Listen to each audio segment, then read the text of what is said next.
महोदय हम लोगों के समक्ष आज के और doctor S P Mishra sir Harishankar PG college से उपस्थित हैं। कार्यक्रम की शुरुआत करें इससे पहले मैं दोनों अतिथि महोदयों से सादर नमस्कार के साथ आग्रह करना चाहता हूं कि माननीय संस्थापक महाराज और मां सरस्वती की प्रतिमा पर माल्यार्पण और दीप प्रज्वलन करने के साथ इस कार्यक्रम की शुरुआत करें।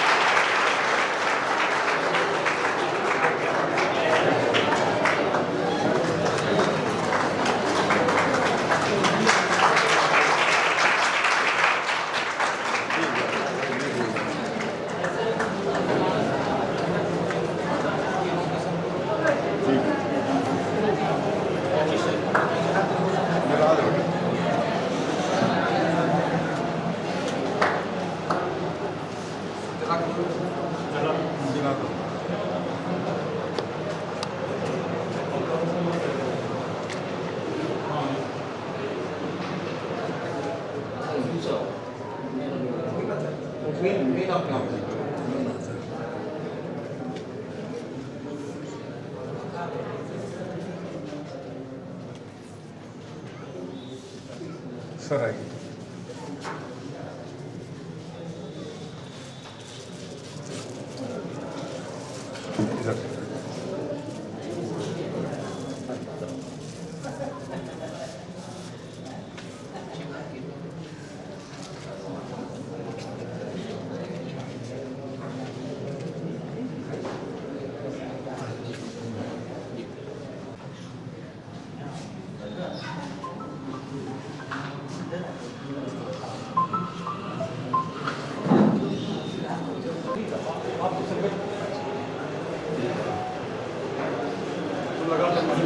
जरा लगा दो।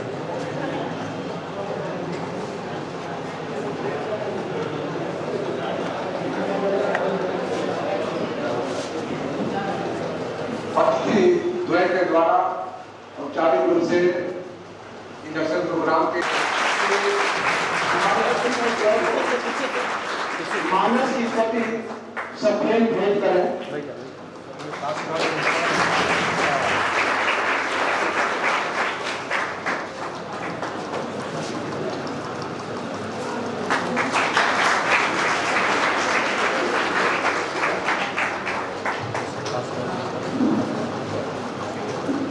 मैं डॉक्टर संजीव कुमार से अनुरोध करता हूं कि वो प्रोफेसर बीपीएन पांडे सर का माल्यार्पण कर स्वागत करें।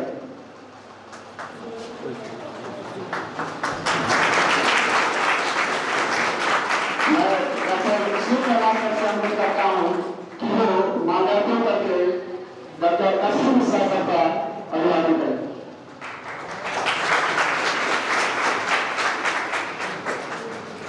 अभिवादन के क्रम में मैं डॉक्टर दीपक श्रीवास्तव से अनुरोध करता हूं कि वो प्राचार्य जी का माल्यार्पण कर स्वागत करें।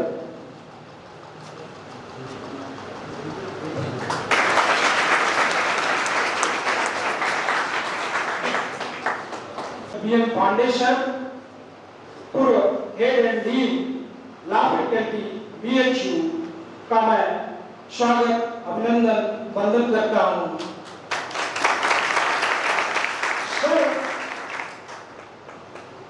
किसी परिचय के मोहताज नहीं है। सर के हम स्टूडेंट भी रहे हैं और विधिक जगत में अगर आप देखें तो छात्र जितने भी आप किसी भी इंस्टीट्यूशन जुडिशरी में चले जाए कहीं न कहीं सर के पढ़ाए हुए छात्र जरूर आपको मिलेंगे।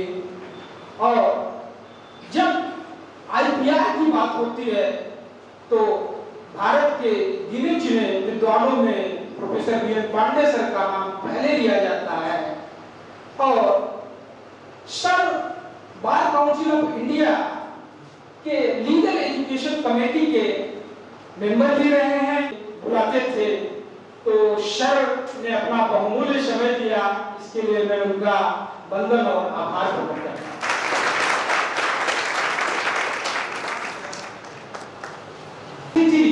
Professor S P Mishra sir Harishankar PG college Varanasi sir का भी मैं स्वागत अभिनंदन और वंदन करता हूं कि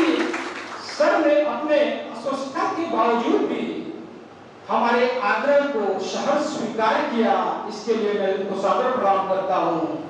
और मैं सर का क्या गुणगान करूं, जब भी मुझे आवश्यकता पड़ती है तो निश्चित तौर पे मैं उनके पास जाता हूं और सारी समस्याओं का समाधान मिल जाता है। और विधिक जगत में अगर आप देखें तो सर जो है एनसाइक्लोपीडिक नॉलेज रखते हैं, और सर जो है कॉन्स्टिट्यूशनल लॉ और जूरिस्प्रूडेंस के बहुत बड़े जो है निविष्ट हैं। सर को मैं प्रणाम करता हूँ और सर का आभार। और आज के इस कार्यक्रम की अध्यक्षता कर रहे हमारे आदरणीय प्राचार्य प्रोफेसर पुरुषोत्तम सर का मैं हृदय से स्वागत और आभार प्रकट करता हूँ कि हम लोगों को हमेशा जो है प्रेरणा देते रहते हैं कि इस तरीके के कार्यक्रम आप कराएं, और सर का हमें हर समय जो है उचित जो है मार्गदर्शन मिलता है, और उन्हीं के प्रेरणा से सारे कार्यक्रम में तो सर का मैं बहुत बहुत स्वागत और आभार प्रकट करता हूं।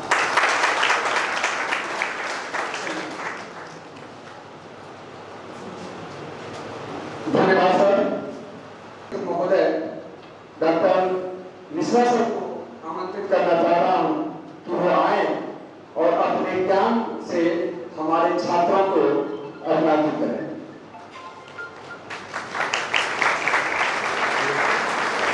से धनुषो न प्रधारयन्तीं ताम्रायतामरुणमादिविशेषभूषां ताम्बूलपूरितमुखीं त्रिपुरां नमामि। विधि प्रथम वर्ष के छात्रों के शुभागमन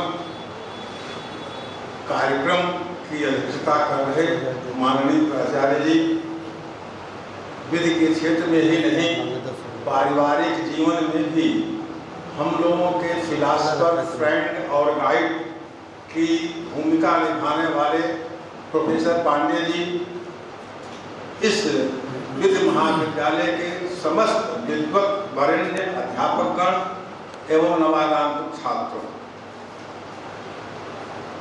इस प्रख्यात विधि महाविद्यालय के प्रांगण में आज आप सभी छात्रों का हम साशीर्वाद, स्वागत एवं अभिनंदन करते हैं।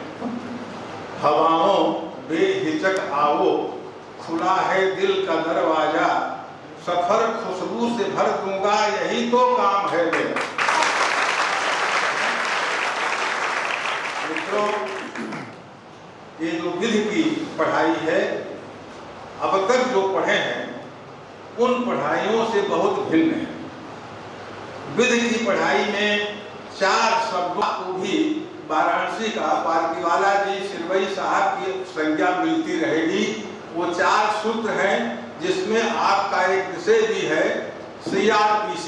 किस कक्षा में पढ़ाया जाता है? सेकेंड ईयर में। तो CRPC, इसका विषय से कोई संबंध हम नहीं जोड़ रहे हैं। इसमें देखिए एक शब्द है सी। सी का अर्थ होता है क्यूरियोसिटी।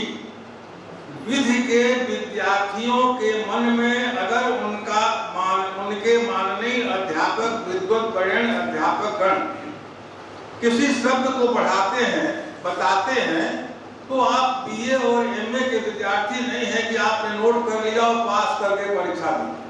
आपके मन में ये होना चाहिए कि माननीय गुरु जी ने जो यह बात बताई है, आखिर वो क्यों है। जैसे मान लीजिए कॉन्स्टिट्यूशनल लॉ के अध्यापक आपको पढ़ाते हैं, मतलब कितने मिनट बोलना, अच्छा। तो अगर आपके अध्यापक कॉन्स्टिट्यूशनल लॉ के ये पढ़ाते हैं, article 21 is the fundamental of fundamental rights, तो आप नोट मत कर लीजिए। अपने अध्यापक से पूछिए कि जब फंडामेंटल राइट है तो ये फंडामेंटल ऑफ फंडामेंटल राइट्स कैसे हो गए। तो जब आपकी इस जिज्ञासा का समाधान आपके अध्यापक करेंगे तो आप लॉ के विद्यार्थी बनेंगे। हम लोगों के BA में प्रोफेसर बोरा साहब जब पॉलिटिकल साइंस में speaker of the house of Commons पढ़ाते थे,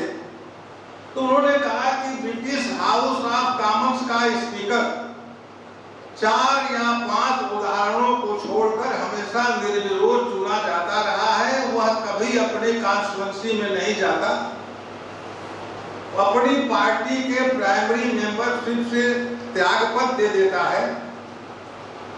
तो हम लोगों ने पूछा कि सर वहाँ नल की टोटी की जरूरत है, सड़क की जरूरत है, अगर वो अपने कॉन्स्टिट्यूएंसी में नहीं जाएगा तो कौन देखेगा?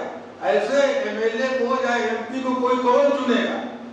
तो उन्होंने बताया कि जिस पार्टी का वह कैंडिडेट होता है वह पार्टी उस कॉन्स्टिट्यूएंसी को गोद ले लेती है।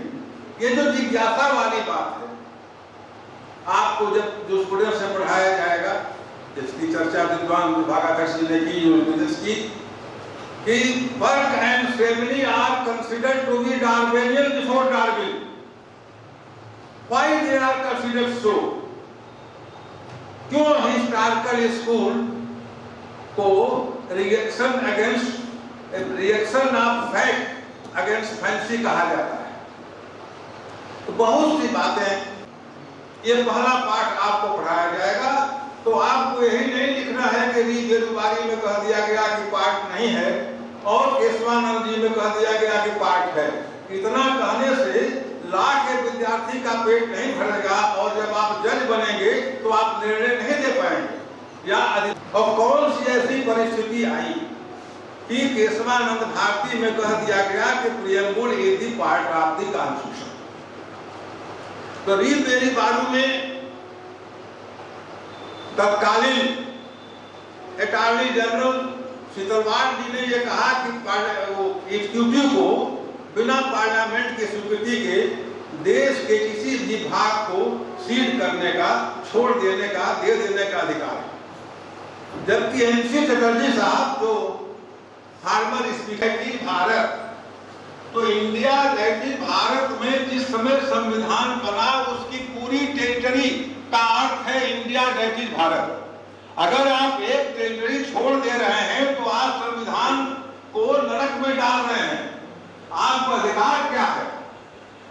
अरे तर्क आए तो उसी में जस्टिस गणेशकर जी ने कहा कि माना कि preamble is the key to open the mind of the constitution makers, but preamble is not the part of the constitution. ये तर्क पाटलीवाला साहब ने पकड़ लिया और जब केशवानंद भारती का केस की बात हो रही थी तो सिरवई साहब ने एक तर्क दिया कि संविधान के toilers in the city and tillers in the land, जिनके दुख लिखने को खातिर मिली न इतिहासों को स्याही, कानूनों को नाखुश करके मैं उनका बन गया सिपाही, जले जन्म भर फिर भी जिनकी अर्थी उनका बन गया सिपाही। ये लॉ के विद्यार्थी का कार्य है मित्रों, जिसे आप आगे बढ़ाएं। तो जो ट्वाइलर्स एंड टीलर्स, तो पाटलीवाला साहब ने एक तर्क दिया कि जब संविधान की उद्देशिका संविधान का अंग ही नहीं है तो न तो उसमें कोई संशोधन किया जा सकता है और न ही संविधान की उद्देशिका के आधार पर कोई कार्यक्रम बनाया जा सकता।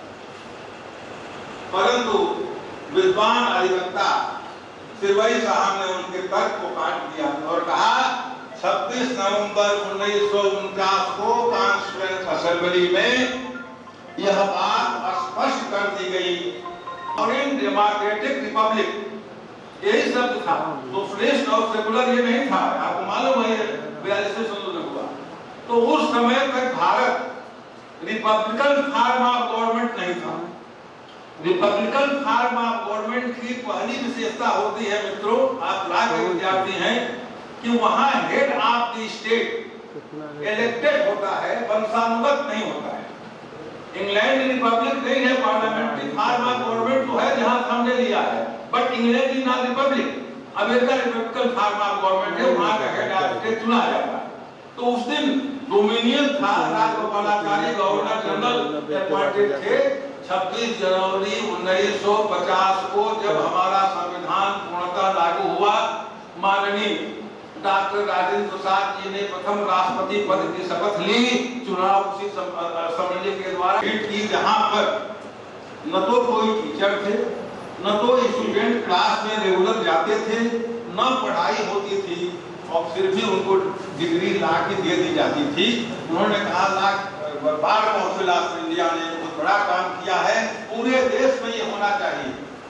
अगर आप रेगुलर विद्यार्थी नहीं हैं और आपके अध्यापक प्रायः की पढ़ाई केस मेथड से होती है, कोई जैसे ये गोपालन का केस प्रस्तुत किया गया और मेनका गांधी का केस, जब अध्यापक पढ़ाएगा और आप रेगुलर नहीं रहेंगे तो समझेंगे क्या?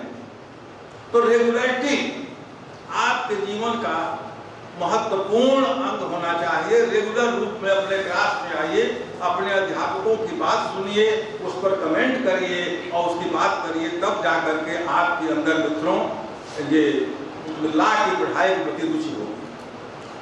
और तीसरा शब्द है पी माने पेशेंट। धैर्य बहुत जरूरी। माननीय पांडे जी जिस लॉ स्कूल के डीन रह चुके हैं, वहाँ के पहले डीन वहाँ पर जो डीन सर तेज बहादुर सप्रू जी थे, सप्रू कमेटी की रिपोर्ट आप लोग पढ़े होंगे। तो उन्होंने कहा कि एक वकील के जीवन में 4 डिकेड होते हैं, और 4 डिकेड क्या है? पहला जो 10 वर्ष है ओनली लेबर नो मनी, परिश्रम करिए, फाइल देखिए, अपने सीनियर के साथ जाइए, बारीकी से सीखिए, पैसा की बात नहीं है, अपने आप पैसा आएगा। कष्ट तो सहना पड़ता है, लेकिन जनता की सेवा करना भी और अपने परिवार की सेवा करना भी अपने ज्ञान द्वारा आपका काम है। एक दिन फूल से तितलियों ने कहा, हंसते रहते हो कैसे हर एक हाल में? फूल बोले कि खुशबू लुटाता हूं मैं, जबकि रहता हूं कांटों के जंजाल में। कांटों के जंजाल में तब जाकर के आपके जीवन में वो लक्ष्य आएगा जिसे सर तेज बहादुर सप्रू ने प्राप्त किया, जिसे पालकीवाला साहब ने प्राप्त किया, जिसे सिरवई साहब ने प्राप्त किया। बहुत तप करके, बहुत परिश्रम करके, अपने सीनियर्स की डांट सह करके जो सोना की तरह पार्थी बन करके निकले, तो वो देश या विदेश में उनके जस की चर्चा आज भी हो रही है। और चौथा है मित्रों कॉमन सेंस, सामान्य अभिभाव। देखिए प्रश्न बहुत आते हैं, सामान्य ज्ञान की बात है। मानव जीवन में 3 प्रकार के लोग आपको मिलेंगे, बुद्धिमान, मतिमान और प्रतिभावान। बुद्धि तात्काल की गेया, मतिरागाम गोचरा, प्रज्ञा नवन में सालिम प्रतिभा विधो। बुद्धि वह होती है जो तत्काल कोई समस्या आयाम होगा, भावी परिणाम क्या होगा उसको सोच कर निर्णय करता है, मतिमान है। और प्रज्ञा नवन में सालिम प्रतिभा विधो, प्रतिभावान व्यक्ति वह होता है नई नई समस्याएं आए, प्रतिभा के द्वारा नया समाधान। एक मैडम जज थी, उनकी अदालत में एक हमारी संस्था का केस था, स्टे लेना था। हमारा केस जब प्रस्तुत हुआ उसके पहले उनकी अदालत में कुछ नवयुवक अधिवक्ताओं ने मर्यादा विहीन आचरण किया, उनका कोई स्टे नहीं। तो हम घबराए, स्टे नहीं मिलेगा तो क्या होगा? अपनी शांत रहिए, हो जाए। 15 मिनट तक वो चुपचाप खड़े रहे, अदालत में लोग आते रहे जाते रहे, काम होता रहा। तो उन्होंने अपने का चर्चा, यहाँ रोज निगाहें मिलती हैं, यहाँ रोज कयामत होगी। तुरंत वो मिल गया। तो हम ये चाहेंगे कि आप अपने अध्यापकों का आदर करें, घर में बड़े बूढ़ों का आदर करें। एक बात आप देख लीजिए, आप भारत के लोग हैं, भारतीय संस्कृति में आप पले हैं। अगर आप 4 चीजें अपना बढ़ाना चाहते हैं, आयु, विद्या, जस और बल, तो यह मंत्र याद रखिए, अभिवादनशीलस्य नित्यम वृद्धोपसेविनः चत्वार वर्धन्ते आयुर्विद्या जसो बलम। ये 4 चीजें आपको बढ़ेंगी अगर आप ये काम कर रहे हैं। घर में माता पिता है। एक दिन मैंने मंदिर में पूछा, प्रभु आपसे भी बड़ा कौन कलिकाल में? वो बोले है माँ बाप से न कोई बड़ा, सब चढ़ा दो जो कुछ है रखा थाल में, माँ बाप की पूजा करिए, उनका आशीर्वाद कीजिए। उसी माँ बाप के दूसरे रूप में ये आपके गुरुदेव बैठे हैं, इन गुरुजनों का आदर करिए, इनकी वाणी का आदर करिए, तो आपका जीवन सफल होगा।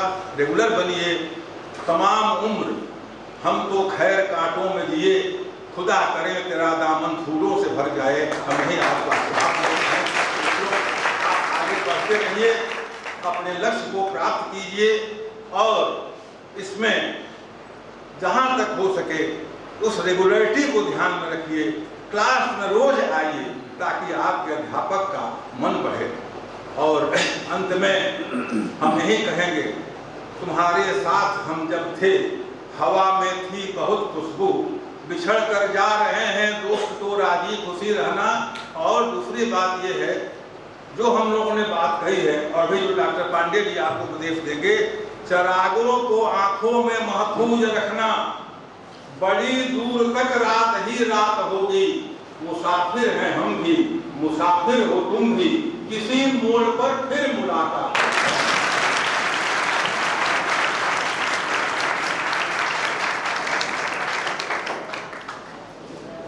आपको हमने आमंत्रित किया था, हमें ये लगता है कि उस उम्मीद पर हम खरे उतरे हैं।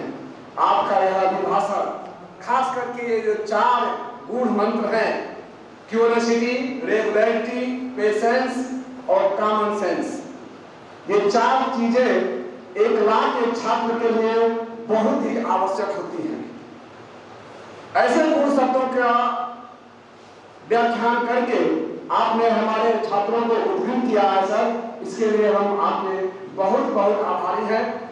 इसी क्रम में मैं अपने गुरु विधि संकाय के पूर्व संकाय प्रमुख, भारत के किसी भी पब्लिक सर्विस कमीशन, कोई ऐसा सर्विस कमीशन नहीं होगा जिसमें हम professor BM Pandey sir expert के रूप में न रहे हों।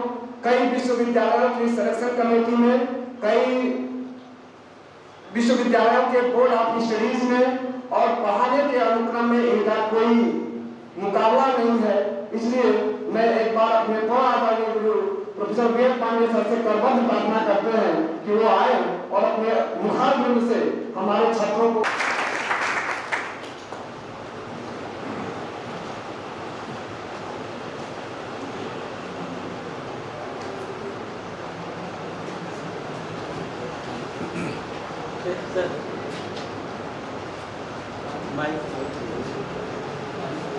ठीक है।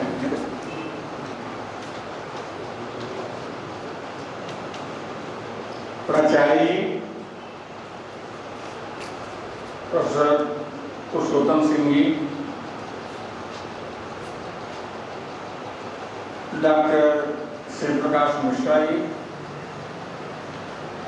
अध्यापक मित्रों एवं नवा बंदूक विद्यार्थी मित्रों,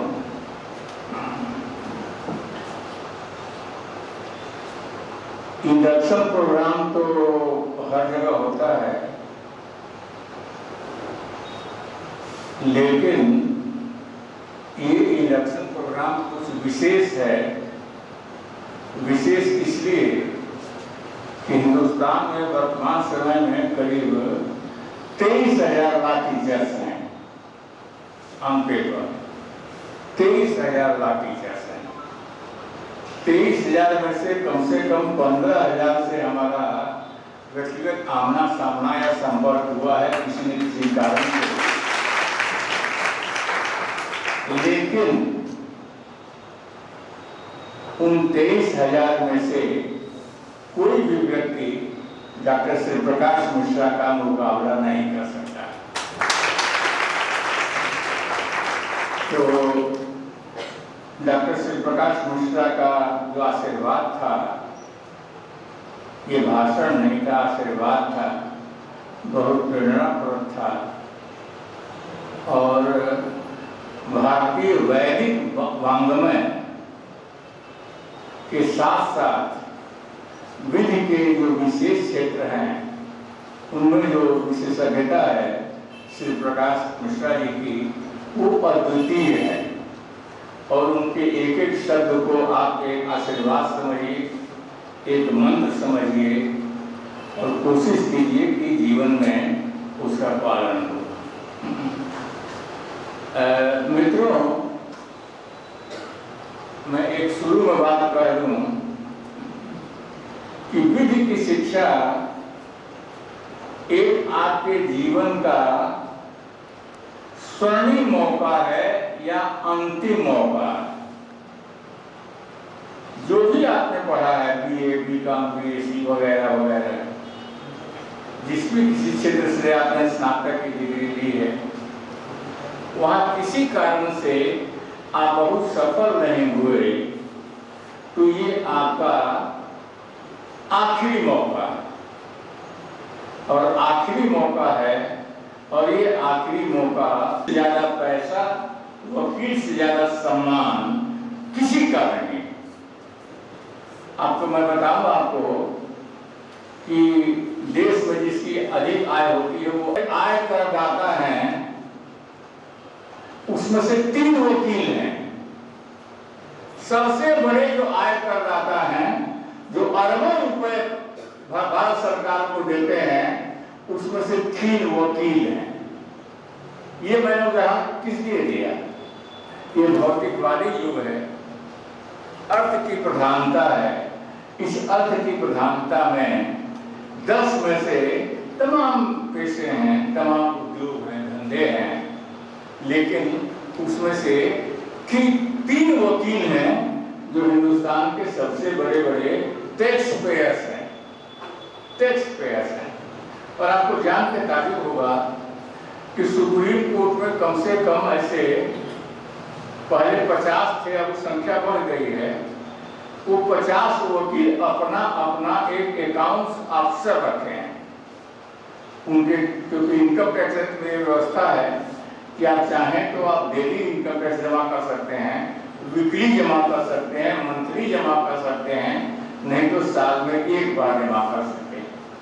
इन वकीलों की इतनी आमदनी है कि इनके लिए संभव नहीं है कि महीने का और साल का पूरे आय का इनकम टैक्स दें, क्योंकि करोड़ कई सौ करोड़ हो जाएगा और पैसा कहीं खर्च हो जाएगा तो उनके लिए बड़ी कठिनाई होगी। तो ऐसे 50 वकील हैं।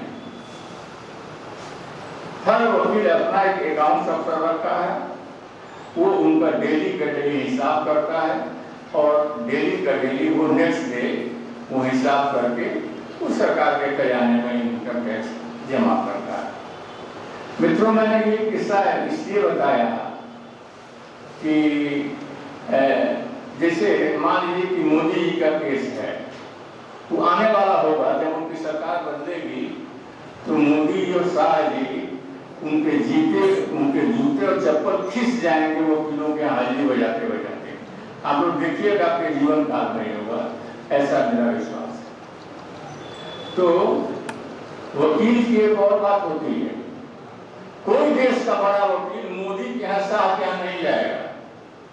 मोदी शाह खुद वकील के यहाँ जाएंगे। ये वकीलों के गरिमा की बात होती है। और देश के जितने भी बड़े वकील हैं, ठीक है, उनका व्यक्तिगत जीवन है, सामाजिक जीवन है।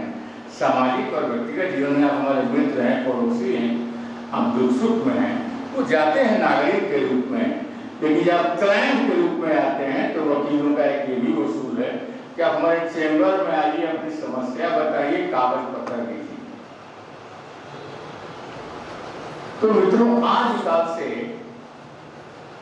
वकीलों का जो पेशा है वो बड़ा सम्मानित है और जितनी धन की आवश्यकता है स्वयं के खर्चे के लिए, परिवार चलाने के लिए, उसकी व्यवस्था आसानी से हो जाती है, बशर्ते श्री प्रकाश मिश्रा जी ने 4 बातों का उल्लेख किया। उन बातों का आप गहन करें, उनका मनन करें, उनका चिंतन करें और उनका जीवन में आप पालन करें। मित्रों, हम लोग विधि महाविद्यालय में बैठे हैं और आप सब विधि के विद्यार्थी हैं और विधि की शिक्षा का एक प्रमुख उद्देश्य है वकील तैयार करना। लॉ स्कूल्स और law faculties they exist to train lawyers, वकील। और जब हम लोग वकील की बात करते हैं तो शुरू में वकील का मतलब यह है कि जो व्यक्ति कचहरी में जाता है कोट पहन के और कोर्ट में आर्गुमेंट करता है, ठीक है, ये वकील का एक स्वरूप है। वकील का पूर्ण स्वरूप यही नहीं है, क्योंकि हम इसीलिए उपस्थित होना नहीं है। आपके बहुत से रोल हैं और इन जो भिन्न स्थितियों में आप कोई भी काम करते हैं तो ये माना जाएगा कि यू आर एन एडवोकेट और यू आर ए प्लीडर। तो हम प्रैक्टिस ऑफ लॉ की डेफिनेशन है कि ऑफिसर और any proceed judicial and administrative body, पहला ये रोल है।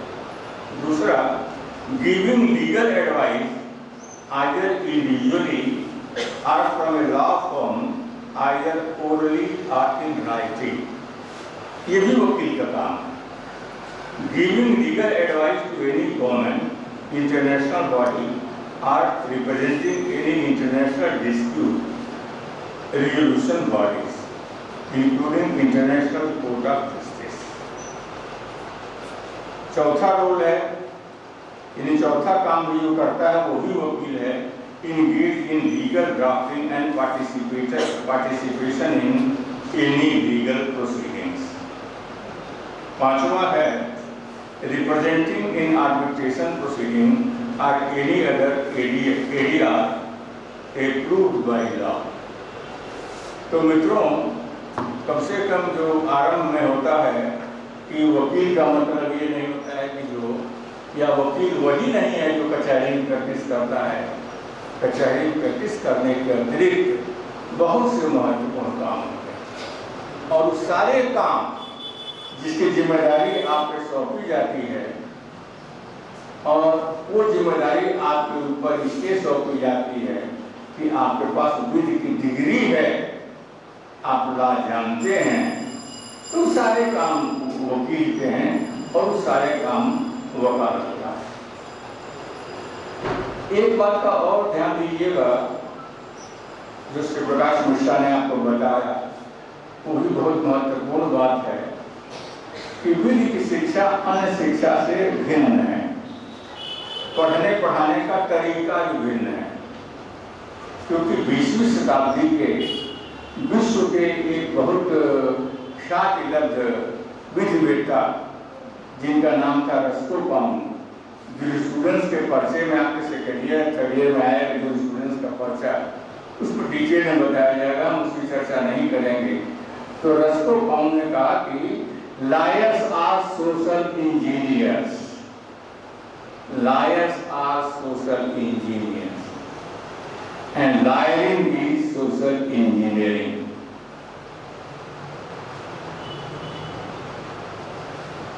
यानी जो और किसी निर्णय में जब पढ़ेंगे नहीं आप तो जो पक्ष असंतुष्ट है वो अपील कैसे करेगा, फिर अपीलेट फर्स्ट अपीलेट कोर्ट में हार गया तो फिर वो सेकंड अपीलेट कोर्ट में जाएगा।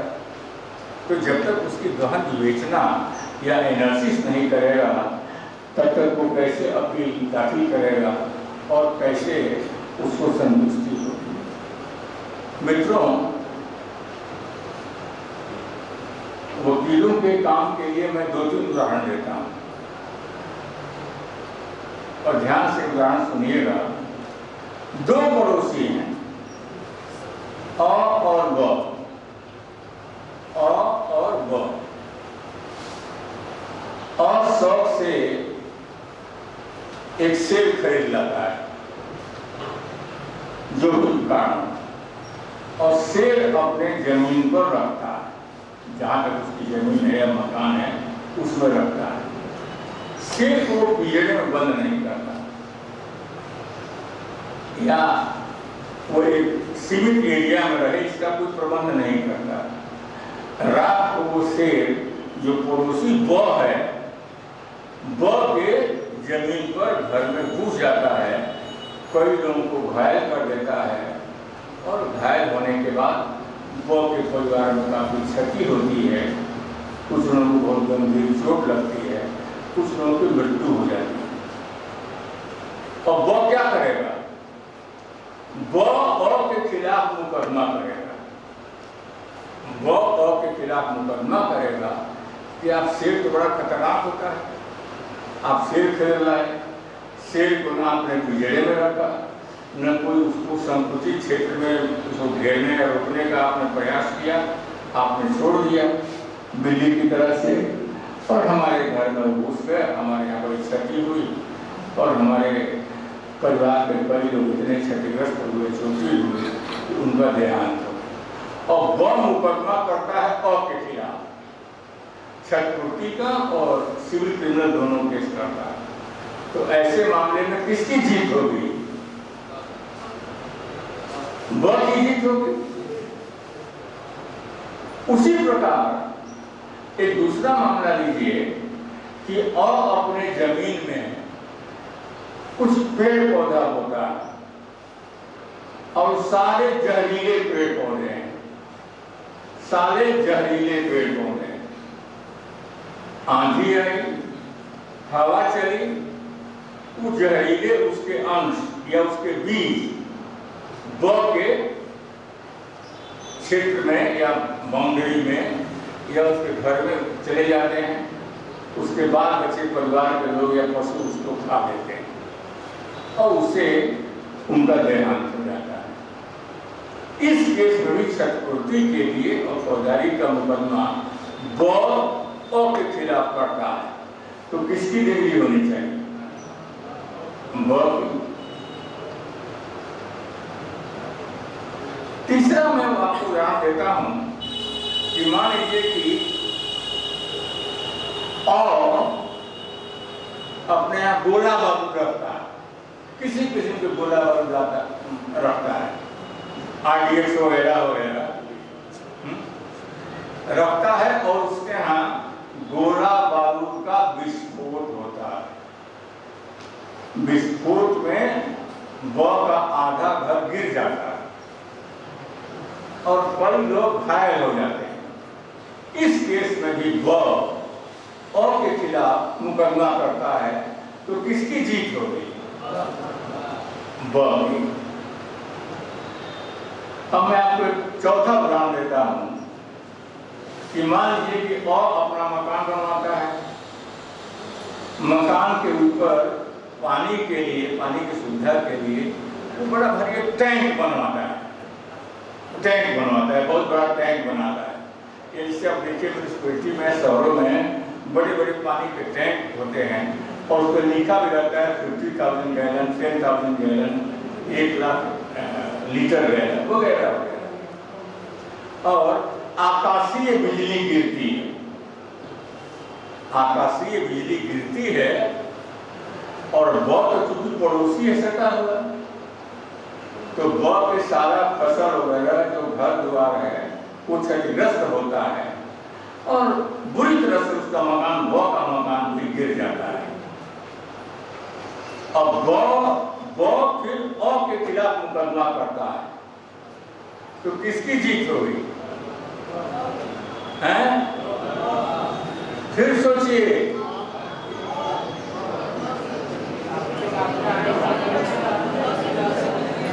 मित्रों, पानी ने टंकी बनवाई और बिजली गिरना कहाँ गिरेगा, कब गिरेगा, गिरेगा कि नहीं गिरेगा, ये किसी के बस में नहीं है। तो इसको अंग्रेजी में कहते हैं act of God, act of God. तो एक्ट ऑफ गॉड के लिए को आप दोषी कैसे ठहरा सकते हैं? क्योंकि उसका तो कोई दोष नहीं है और हर आदमी पानी की आवश्यकता होती है और पानी के लिए उसने टंकी बनाया, उसने तो नहीं गिराया, उसकी टंकी कमजोर भी नहीं थी। ये जो पानी की टंकी गिर गई, पूरा पानी फैल गया। वो जब रोग मेडिसिन का काम नाई लोग किया करते थे विकसित देशों में, medicine was practiced by barbers and science was practiced by magicians. उस समय भी लाल का काम अधिवक्ता किया करता था, जो विधि के ज्ञान में निपुण हुआ करता था। तो ये आपकी उपयोगिता है, आपका ये सम्मान है। मित्रों, जैसा कि मैंने कहा कि विधि की शिक्षा कई मायने में भिन्न है, कई मायने में भिन्न है। और मैंने आपको एक काल्पनिक 5 उदाहरण दिए, 5 उदाहरण दिए। इन 5 उदाहरणों में आपको एक एक बात की समीक्षा करनी पड़ेगी,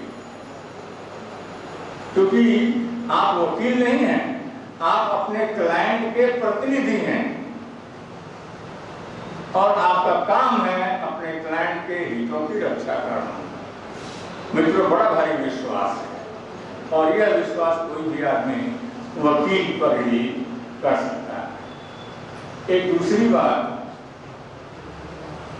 आप में से बहुत से लोग हिंदी प्रेमी होंगे। अब हिंदी प्रेम जाए या न जाए, जब तो अलग चर्चा का विषय है, क्योंकि हिंदी दिवस अभी बीता है। थोड़ी बहुत अंग्रेजी भी आप लोग जानने का प्रयास कीजिए, थोड़ी बहुत अंग्रेजी भी जानने का प्रयास कीजिए। और के समय वकील का क्या रोल था? बहुत अच्छा सवाल। देखिए,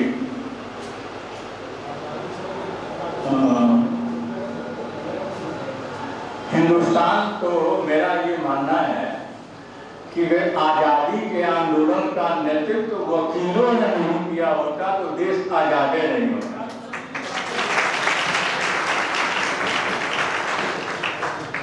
सारे आजादी का आंदोलन वकीलों ने नेतृत्व किया। और जो भारतीय संविधान है, वो संविधान बहुत महत्वपूर्ण पर्चा है आपके पाठ्यक्रम का, उसको बताया जाएगा। तो संविधान के निर्माण में भी वकीलों का बड़ा योगदान है, बड़ा योगदान है। और आप कल्पना कीजिए, बहुत सारे वकील होते हैं जो जैसे क्लाइंट का फाइल बेच देते हैं, तो उनके ऊपर केस बनता है या नहीं बनता है? हम वकीलों के ऊपर केस कर पाएंगे या नहीं कर पाएंगे? हाँ बैठिए।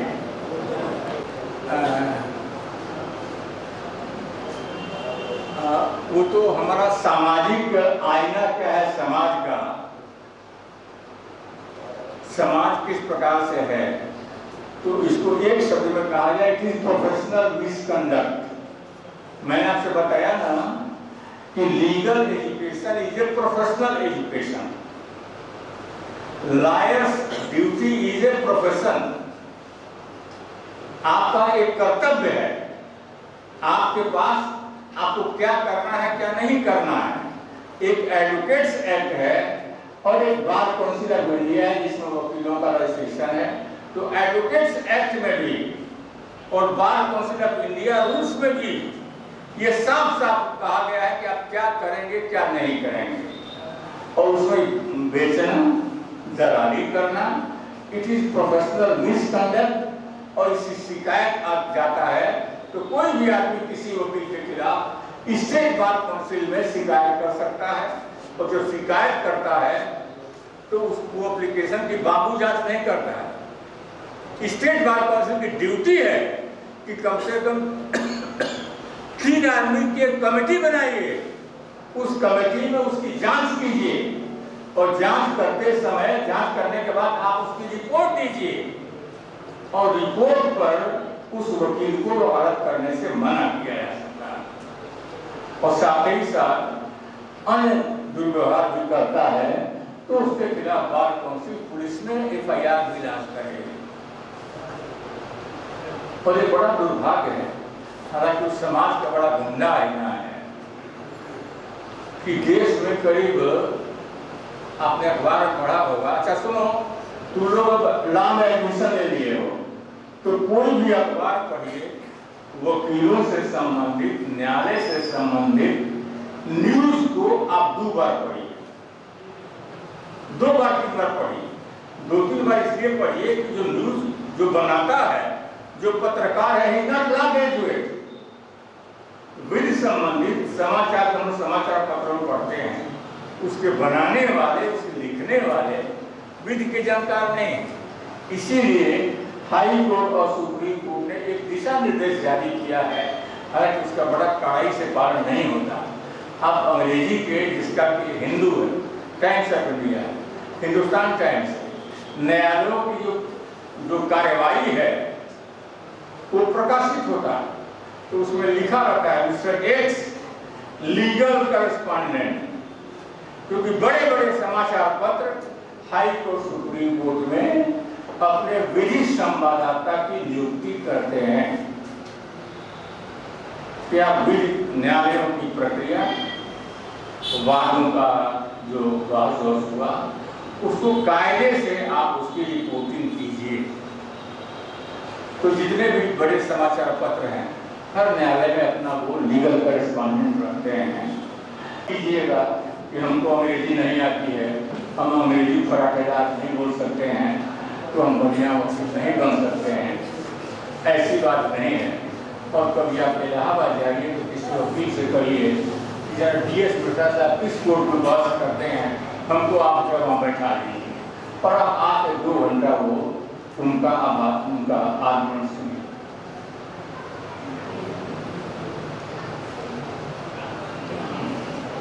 और आप लोगों से मुलाकात का अवसर देने के लिए मैं अपने अध्यापक मित्रों का, प्राचार्य महोदय का बड़ा आभार कि आपने ये अवसर दिया कि हमारे युवा मित्र हैं उनसे मिलने का एक अवसर प्राप्त हो सका। धन्यवाद।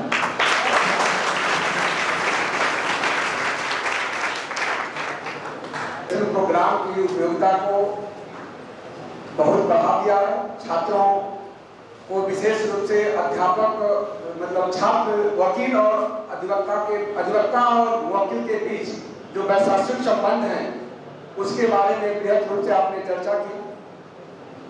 एक विधि के छात्र के रूप में पुस्तकालय का क्या महत्व है उसका भी आपने बहुत गूढ़ अध्ययन किया, बतलाया है।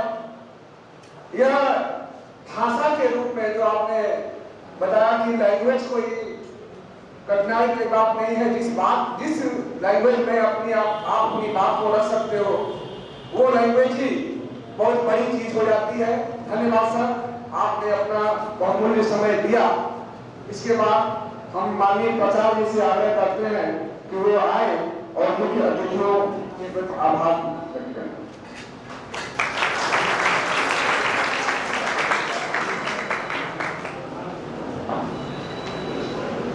आज के इंडक्शन कार्यक्रम में उपस्थित हमारे नेतृत्व में प्रोफेसर मिश्रा जी और प्रोफेसर पांडे जी, मुझे पूरा विश्वास है ये कोई कक्षा नहीं थी, केवल कोर्स, पाठ्यक्रम, उसकी उपयोगिता और आपके जीवन लक्ष्यों पर एक संवाद था जो प्रस्तुत किया गया दोनों विद्वानों के द्वारा।